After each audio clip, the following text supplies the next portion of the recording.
తెలంగాణ ప్రజల పట్ల ఈ ప్రాంతం పట్ల ఉన్నటువంటి ప్రేమను ఇవాళ చర్చల్లో భాగంగా చూపించబోతా ఉన్నాడు. గౌరవ ముఖ్యమంత్రి గారికి ధన్యవాదాలు తెలియజేస్తా ఉన్నాం.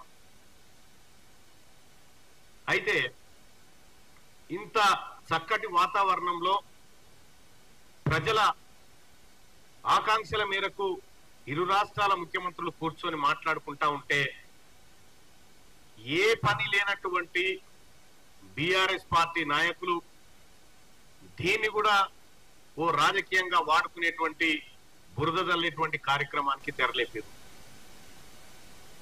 గత 10 ఏళ్ల నుంచి కేసీఆర్ తయారు చేసి పెట్టినటువంటి పెంటంతా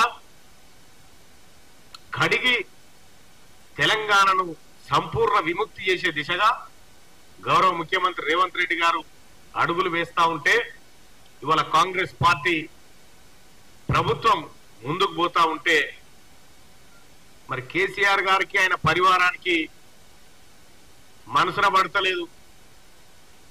అయ్యో ఉంటే మా లెక్క ఉండాలి కదా, మా లెక్కనే ప్రజల్ని మభ్యపెట్టాలి కదా అనేటువంటి ఉద్దేశంతో ఇవాళ బీఆర్ఎస్ పార్టీ నాయకులు వ్యవహరిస్తా ఉన్నారు. 10 ఏళ్ల కాలంలో మీరు జగన్మోహన్ రెడ్డి గారు కేవలం మీ స్వార్థ రాజకీయాల కోసం తప్ప దేనికోసమన్నా ప్రగతి భవన్లో మీరు వాడుకున్నారా?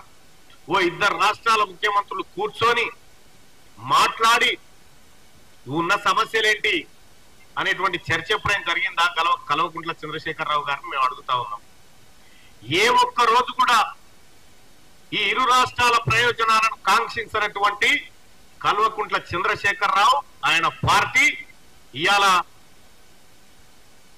సుదీర్ఘకాలం పెండింగ్ లో ఉన్నటువంటి అంశాలను పరిష్కరించుకునే దిశగా కాంగ్రెస్ పార్టీ ప్రభుత్వం ముందుకు పోతా ఉంటే ఇలా జీర్ణించుకోలేకపోతా ఉన్నారు.